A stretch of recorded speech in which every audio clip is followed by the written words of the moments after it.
Cool Hand Podcast, something you got to deal with. Welcome back to the show. I'm your host. My name is Q. I'm dressed up, cosplaying as somebody from the West Side because we have a review coming from the West Coast. Shout out to Dirt and E-Man. They recently dropped a project called Splash Bros. This was a joint collaboration between the two of them, and from what I understand, these two recorded 9 or 10 songs within a day. Now, there's going to be an interlude on this project that we're also going to talk about. But first of all, before we get into this, we have a drink here. We got to pour up because on this project, they're talking about the brown water. They're talking about the Hennessy. You know what I'm saying? And we're on West Coast time. I got my LA hat on. This is a John, by the way, gangbangers. This is a John Geiger bandana. It has a bunch of JGs on it. I am not gangbanging, but it's only right. and by the way, I got a lot of love for West Coast music. But at the same time, if I never have to go to LA ever, I will. I won't. I'm gonna pour it up in the microphone. I never have to go to LA ever. There is nothing out there that I want to see that I feel like I'm missing. I like the freedom of wearing my Pittsburgh Pirates hat if I wanted to, or my Houston Astros hat if I wanted to, and walk out the door. I'm not saying there ain't no danger outside of where I'm at, but the gang banging politics is so crazy out there. I want to wear my Houston Astros hat.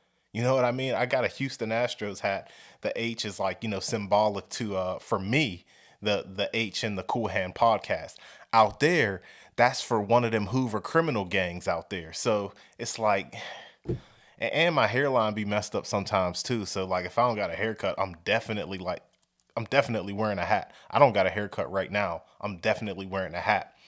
And even when I do have a haircut, and this is facts, I'll keep it real because we're going to keep it real on this project today too. So if we're going to keep it real, we're going to keep it real all the way around. Even when I have a haircut, on camera, my joint still looks bad sometimes. And I'll be like, man, I'm gonna wear a hat. So that's why a lot of times I'm wearing a hat as well. In real life, my stuff be looking official. But on camera, for some reason, the way the light shines, it makes my hairline look crazy. But we poured up some of the brown water. We're gonna take a shot of the Hennessy. Oh yeah. All right. That's good. So from what I'm understanding, E-Man is the Henny drinker from listening to these lyrics. But let's get into it. So Dirt, he's on a run for real. Like he puts in a lot of work, and that's one thing that I'm just gonna start out saying. He has a relentless work ethic from what I see. Never met the man in real life, but just from the first time we kind of connected on social media to now, he's always dropping something. He's always coming out with something new. He's worked with Jazzy Vaughn in the past. He's worked with my homie Crowded Places, who's also featured on this project. So I want to give a big shout out to him, and I'm glad that this project came out that I get to talk about it. And shout out to E-Man. I don't know him too well. Actually, I don't know him at all. Let me stop capping like I know him just a little bit. I don't know him at all. So shout out to this dude as well. I got some good things to say about this brother as well. So let's just dive straight into it. So the project is called Splash Bros, and you're gonna notice a theme. Now, if you're tapped in with the NBA, with basketball in general, you know that the Splash Bros or the Splash Brothers was a name given to Klay Thompson and Steph Curry years ago. And I tried to look this up because I remember at the same time Goran Dragic and Eric Bledsoe were on the Phoenix Suns. I swear, and I could not find the proof to back it up. They were called the Slash Bros, and while Stephen Curry and Klay Thompson were the Splash Bros. Splash Bros, shooting threes, jump shots, woo, woo, woo. And then Slash Bros because, the way they get in and out the lanes, woo, woo, woo, all that. But that's just a side note. That's a side. So you have this basketball theme, you have the Splash Bros theme, you have a lot of basketball references, and we're not going to talk about bars too much. We're not going to break down lyrics because are we keeping it real today or are we keeping it real? Like I said, we're keeping it real all the way around. When I do these reviews, they take a lot of time to prepare. Like I'm listening to the song over and over, trying to break down the lyrics and this and that. And we are we keeping it real today? I don't have all that time, and I ideally want to release these reviews shortly after a project drops, and that usually doesn't happen. So we're going to give a general overview. I'm going to talk about some likes and dislikes. I'm going to talk about what I appreciate, and we're going to get straight to it. So the first song out of 10 is Cypherdelic, and this features somebody named Stunna Uno. So shout out to you, Big Stunna Uno. So Cypherdelic is a very good. Actually, I'm gonna say great. Forget the good word, great, because I am a firm believer in coming out strong with the intro song. Of course, the intro is the thing that it says it in the word. You're introduced to a project with the very first song. Some artists put like a small little, what you would call like a interlude type thing in the beginning, but when you come out strong with your first song, I love that, because like I always say, it sets the tone, or it gives you an idea what you're going to get yourself into with a project. So Cypherdelic, you have Dirt on there, you have E-Man, of course, and then you have the Stunna Uno person. There's a lot of energy, like a lot of energy that is within the production, and a lot of energy that Dirt and E-Man come with. E-Man has a very smooth voice, and I think that's one of his biggest strengths. And we'll talk about how they kind of balance each other out between Dirt and E-Man a little bit later, and when we sum things up.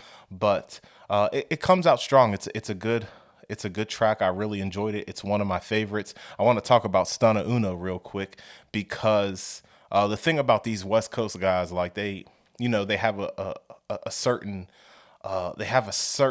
way of speaking. Like if you say five, like they're gonna say five, or if you say all right, they're gonna say all right, something like that. And I'm not doing it perfectly, but Stunna Uno has that thick West Coast accent, and I really like that. And something else about this Stunna Uno person on his first joint is he has there's just a lot of authenticity within his voice. Like I just hear authentic when this dude raps. And his raps, I believe, like on a couple of bars, he wasn't even rhyming.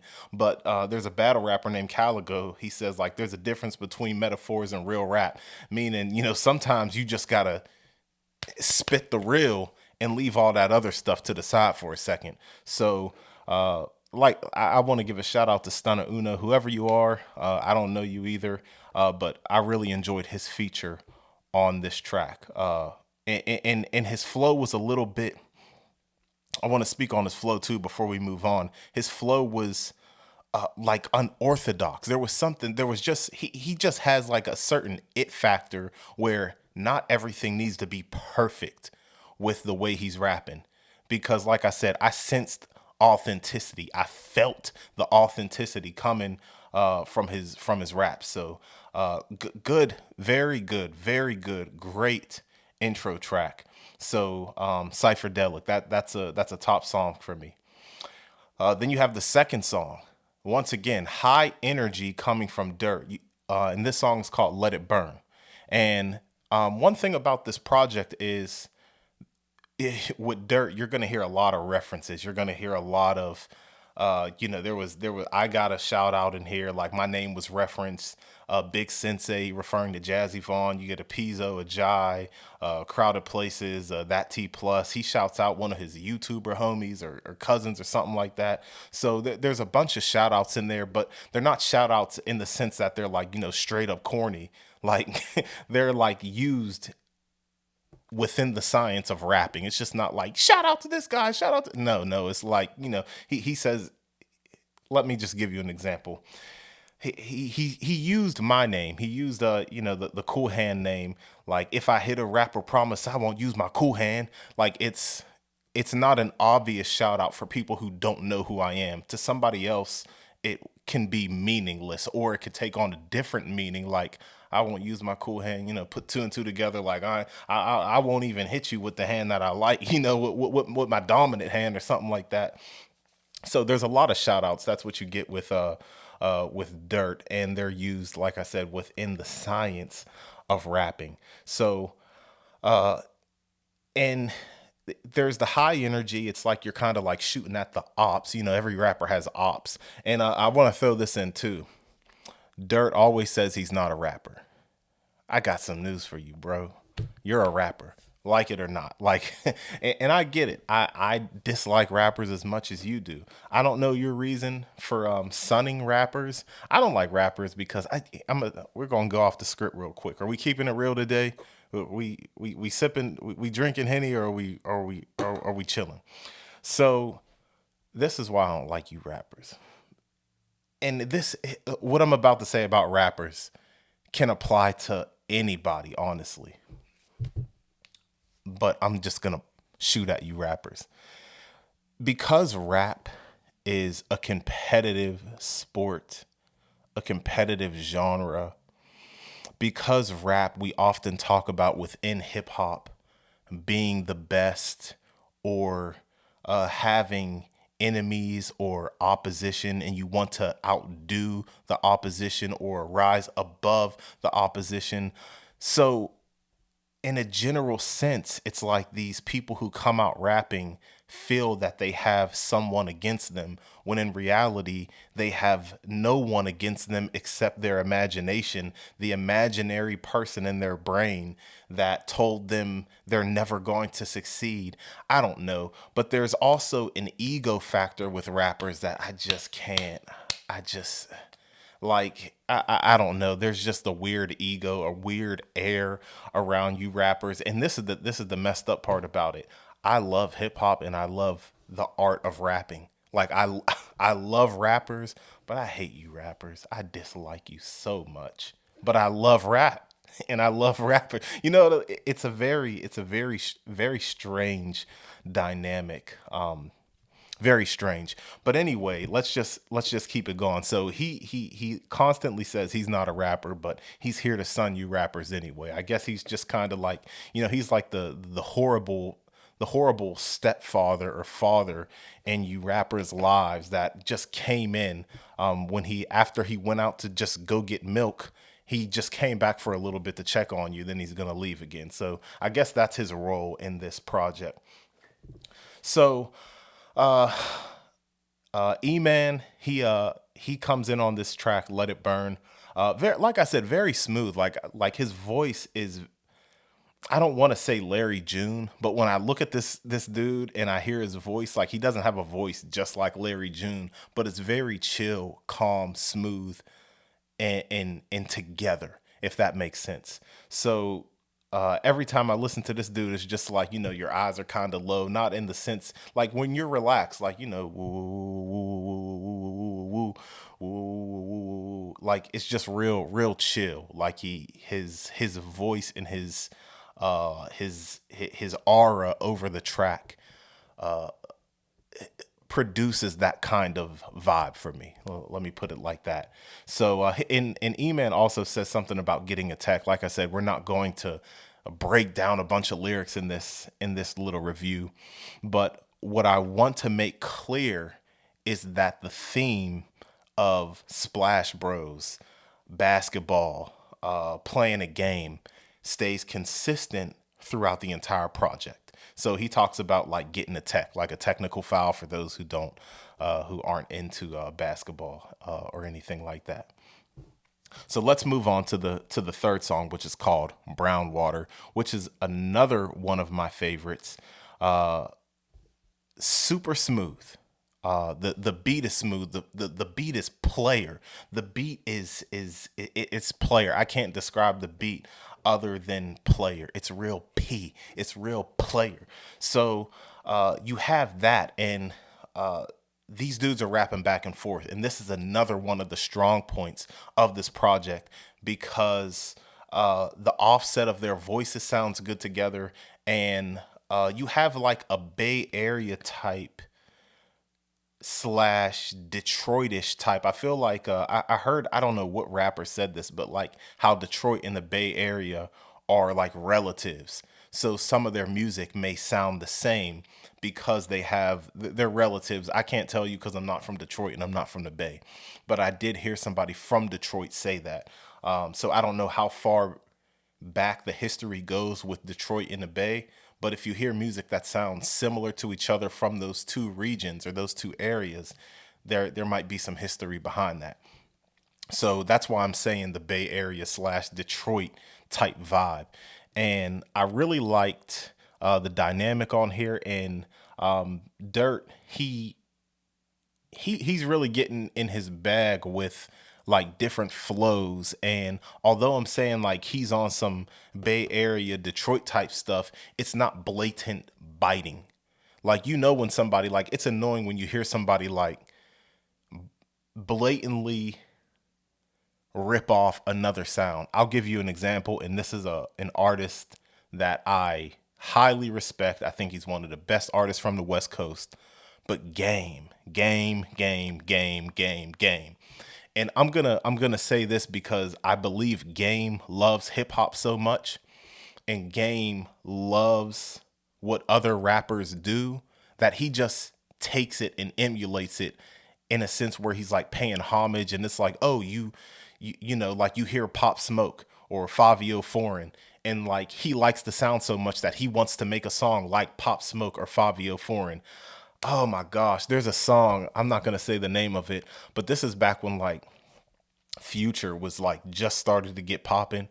So he had a song with Game had a song with Future on the hook. What else? Future was on the hook, and some other people. I know I can tell you the name of the song, but I'm not. And on the hook, like Future was not on the hook, but on the hook, Game sounds like Future. It's funny, but it's like, dude, like, did you have to? You had Future featured on the song. You could have just had Future do the hook.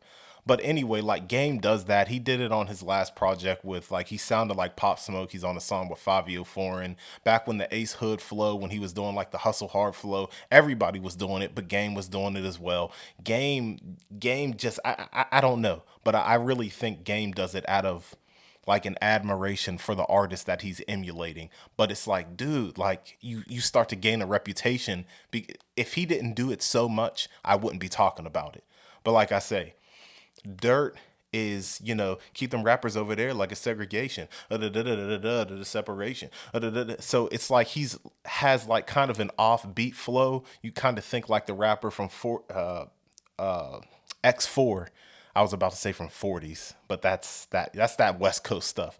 You have the rapper X4, then you have somebody like Blueface, somebody like Draco the Ruler type stuff. Like his flow is on like that type of vibe, and the whole time E-Man stays consistent. He pretty much stays consistent throughout the entire project, I'll say. So when you hear me, you know, bring out something about Dirt, it's because he's like all over the place on this project, and not in a bad way, but there's different energies that he's bringing and things like that.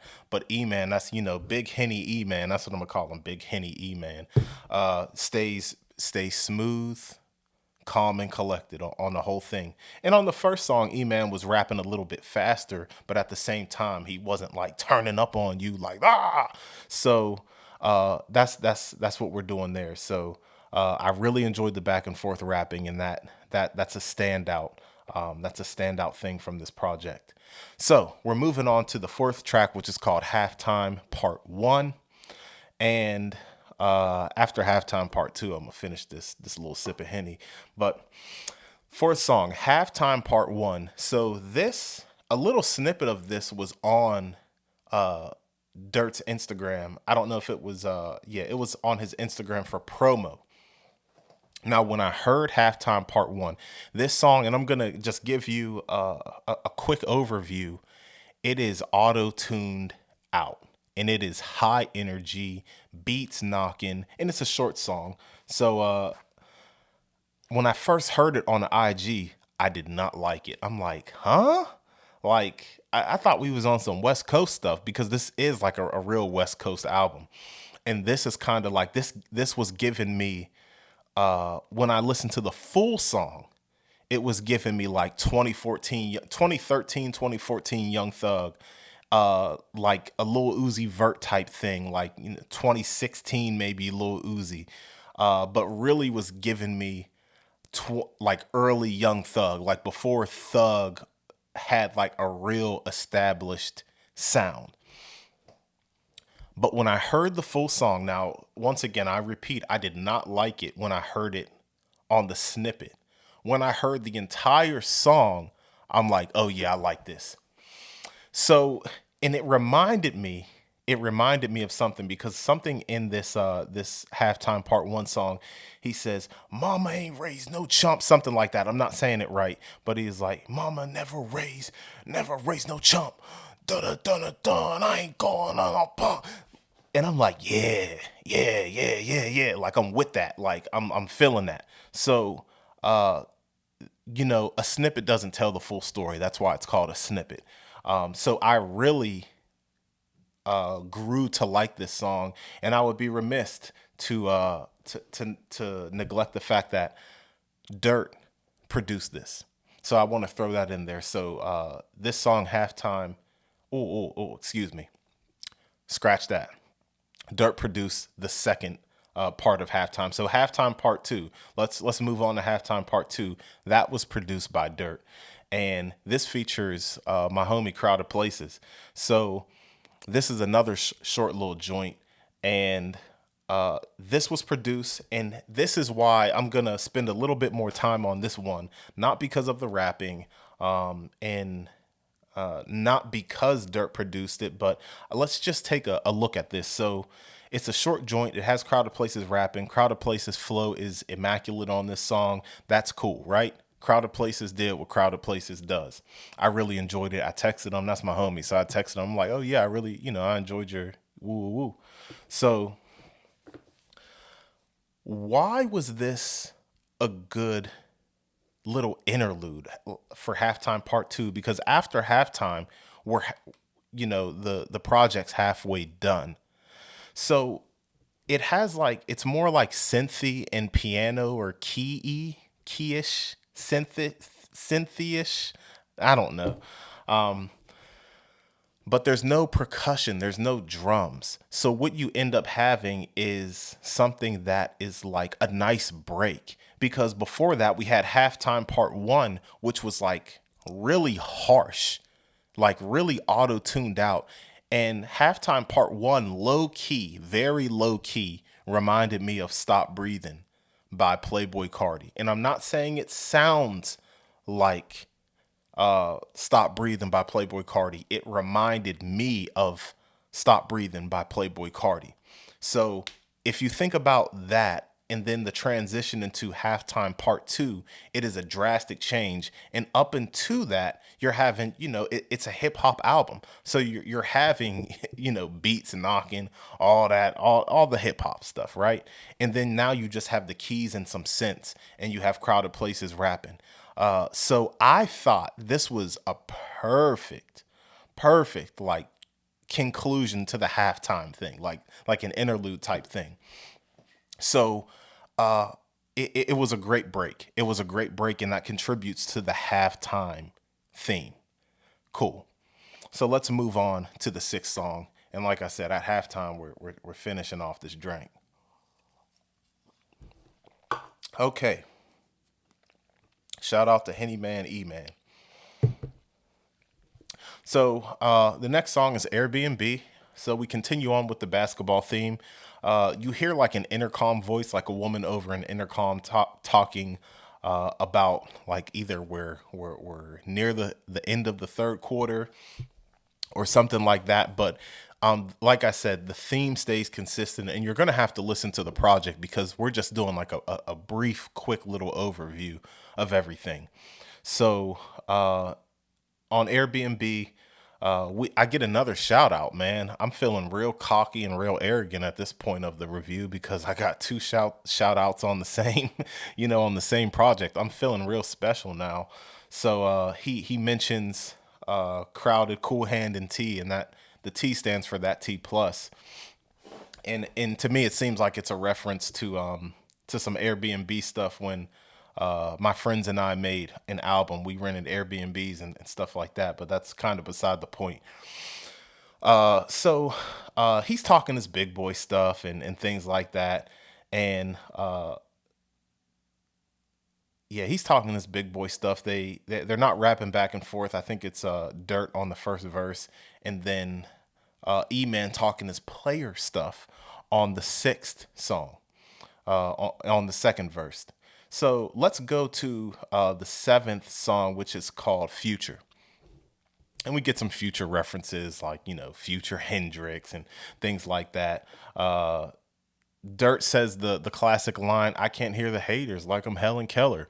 And I want to emphasize this line because sometimes it's about the delivery when it comes to an artist. Sometimes you hear a line that is not it's not super complex, and I don't promote that. Like it's always good to throw in a bar that you may have to think about and things like that.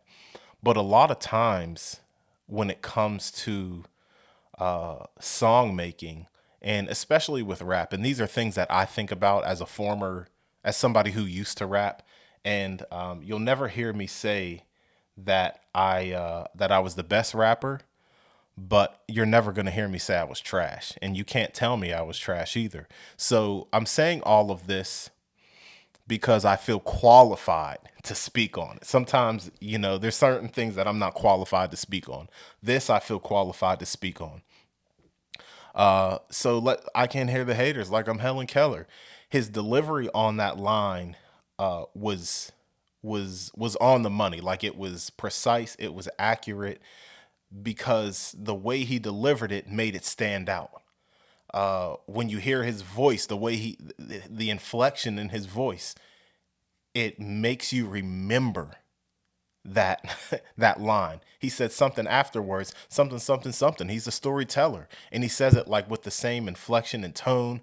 But the Helen Keller thing, it's so simple, and this is why you're gonna hear me say this. This isn't the first time I've said this, and this isn't the last time you're gonna hear me say this.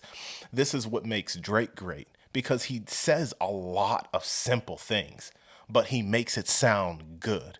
So I think my point is made here. He made it sound real good. It doesn't. That's the thing, and this is what I want to emphasize. And if I ever talk about rap again, I'm gonna say it. It's you don't have to have the most complex thing that you want to break down. You didn't catch that, but I said this. Blame your delivery, or maybe you just overthought a bar and you expect like people to lose their minds when they find out what you really meant. And this is another reason why I don't like you rappers either. I'm glad I said that, because every rapper likes to think they're the best. And I'm not saying you shouldn't. You know what I'm saying? Like, every rapper, like, this is why I rock with Waka Flocka. He'll say, he was like, "I wasn't a good rapper, I was a bad rapper." And I think Waka Flocka progressively got better at rapping as he continued on the path in the journey of becoming an artist, and not just a brick squad shaking your dreads type stuff. He grew into being more of a rapper's rapper. He never fully got all the way there, but Waka Flocka did a joint over J. Cole's Fire Squad. This was around like what, 2015, 16? Yeah, probably between 2014 and 2016. And he was rapping. But when he first came out, he didn't know what he was doing. He was a street dude. You can look at there's an old video. There's a classic Gucci Man freestyle. They're like around the Texaco or something. It's Gucci Man, Shawty Low, and OJ the Juice Man. You see Waka Flocka in the back with like a with like a bag with probably something in the bag. You know what I mean? He was in the background just standing there. Waka Flocka was a street dude. He wasn't a rapper, and he learned how to rap. But what happened? Waka Flocka came in the game without knowing too much about how to rap, and made hits. and made classics. Matter of fact, Flockavelli 1 is a classic. I like to listen to Flockavelli when we do long road trips because there's so many high energy songs. Uh, and once again, I'm veering off, but I don't care. This all contributes uh, to this project. You know what I mean? So well, let me just get back to the program, which is it's not always what you say. It's how you say it and how you deliver it. So yeah, and on this song and the song Future, now E-Man's talking some player stuff again. Big Henny E-Man. He's talking that player stuff again. And it's another smooth production. The production is real smooth. Uh, you hear like horns or a saxophone in the background, and E-Man says something along the lines of like, I'm gonna bring it down some. You went crazy, but it's my turn and I'm gonna calm things down.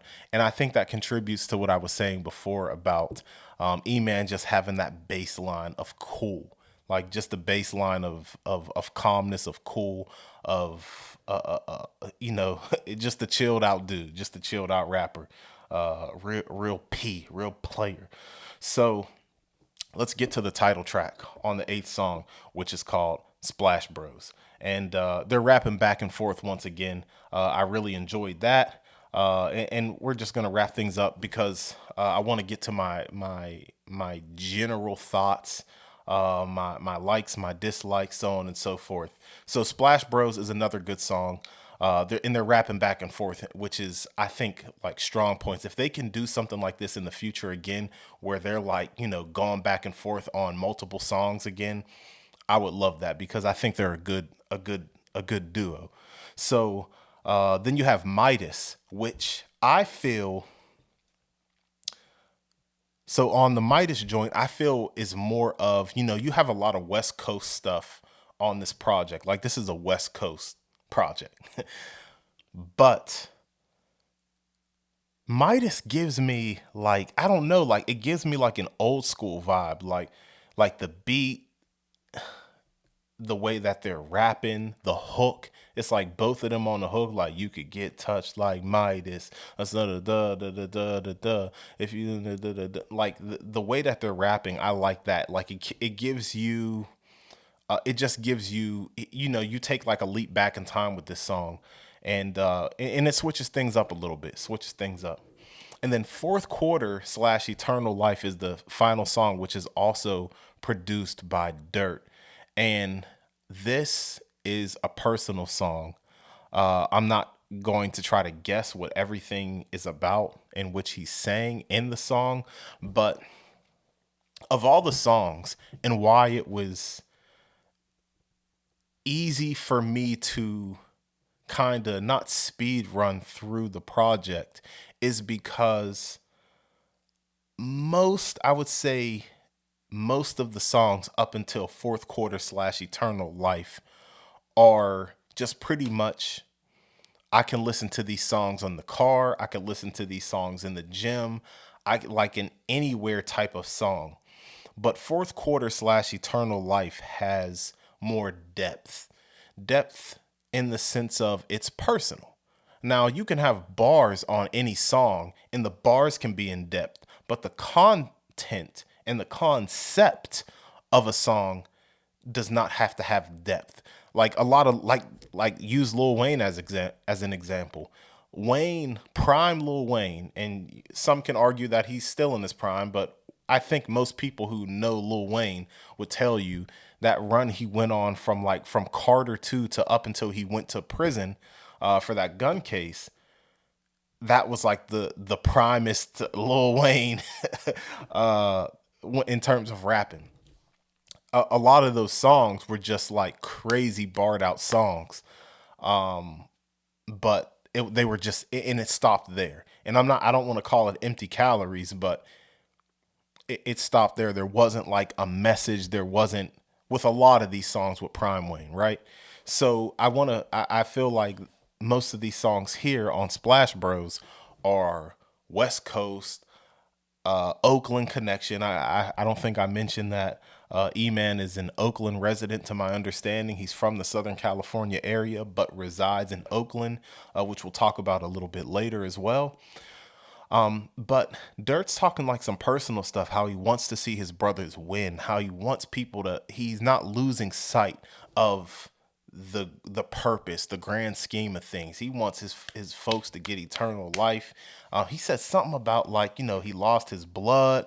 It turned his family into Crips. I'm like, okay, what's that about? He is living in LA. Like, it made me think like he lost his blood, which like he lost somebody in his family, and a portion of his family got turned out to the gang life. You know what I'm saying? So that is probably the deepest song that I would say is on this project. And once again, Dirt himself, he produced that.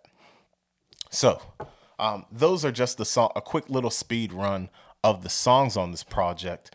But my overall thoughts of this project was a very good project. When I first listened to the whole thing through, I'm like, this was enjoyable. Like, this was good. I'm not sparing. I'm not saying that to be nice. I enjoyed it. I think E-Man and Dirt have very good chemistry together. There's a natural balancing act between their two styles. Because E-Man's voice is deeper and smooth, as I talked about before, and real cool, calm, and collected. Where Dirt, he doesn't have now, and this is the thing, this is what I wanted to talk about too. Dirt doesn't have a soft voice. I done talked to him with him and Jazzy Vaughn. You can find that on the Cool Hand Podcast YouTube channel. We had an Instagram live interview, and his voice is not soft, but it's not like deep, deep, deep baritone.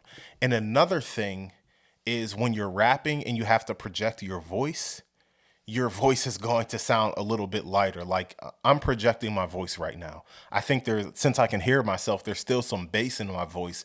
But when you're really projecting your voice on some rapping stuff, you're going to lose a little bit of bass. That's just what it is. So there's certain things, and Crowded Places will tell you this, because I think he said this before. And let me just disclaimer, this isn't what he said verbatim, because he'll be like, I didn't say that. So it's like, you have to, when your voice isn't like a rapper's voice, there's some things that you have to compensate for. And I'm not saying compensate in a bad way, but some of the aggression that Dirt came with, some of the charisma that Dirt came with on this project, I think was very good, because E-Man's gonna sound good regardless. E-Man could have hummed and sounded good, because his voice is that good. He has a good rapping voice. That's just what it is. That's just genetics. You know what I'm saying? That's just what he was blessed with. You heard? So that's just going to stay the same, and there's nothing you could do about it. You can't stop it. His voice is going to sound good on the track. So they had a good balancing act between E-Man's deeper voice and smoother presence, and Dirt's sometime turned up presence, but also his voice, offsetting each other's voices. It's not one way leaning toward the other. It's a nice balance. They were balanced on these tracks in terms of the sound. So I liked that there was also, they stuck to the basketball theme. We didn't talk about lyrics too much, but there are so many basketball references. A couple Dwight Howard references. There's some Dame Lillard references. I caught an Anthony Davis reference. We had a Ron Artest reference. It stuck to the theme of this whole Splash Bros. Of course, there was a Stephen Curry reference toward the end of the project. So I like that as well, because you can look back on it and say, okay, we did this project based off of this. This was the concept. And you can look at this a couple years from now, 5 years from now, and say, okay, this was the subject matter of this project. You know what I'm saying? Like, there was a basketball theme throughout the whole project. Cool. Sequencing. that this is another strong point that I liked. I loved, forget like, loved the way that the tracks were sequenced. It's not until recent that I really pay attention to the sequencing more. And I think that's because I was a part of an album that took, more than a year to make. And when it came to the order of the songs, like it was just something I never thought of. Like you can listen to it and say, "Oh, that sounded good," but you don't think, how did they determine which song went after the next? So I liked the songs didn't sound out of place. None of the songs sounded out of place, and I did appreciate the sequencing. Now I'm gonna say one thing. The one thing that I didn't enjoy as much was some of the content of the raps. Like when I say player stuff, like you can hear a beat that's real like cool and player. Like, you know what I mean? Like you just want to flex, and dance on some player stuff, and you just feel real smooth. But some of the lyrics was just like on some player stuff, and I don't want to hear that. I'm gonna just keep it a buck.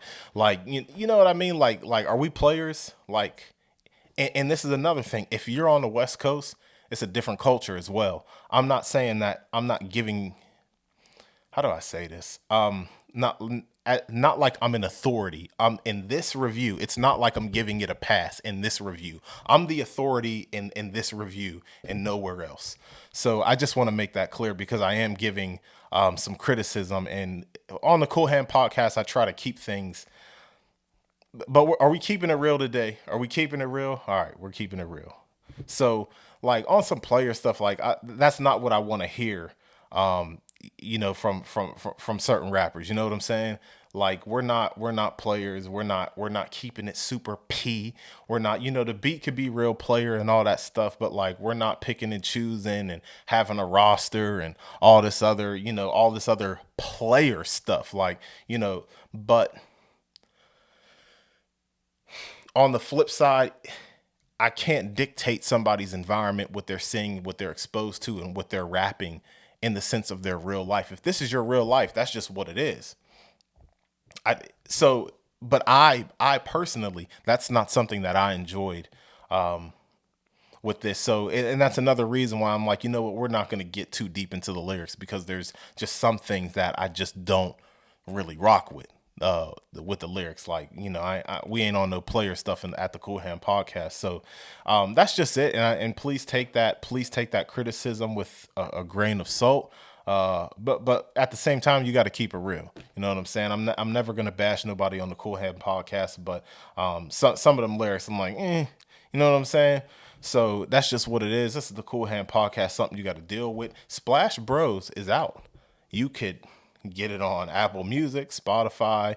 You could probably get it on YouTube. I didn't check there yet. But you can also get it on iTunes. Support Dirt, E-Man. Good job. I'm looking forward to Splash Bros too.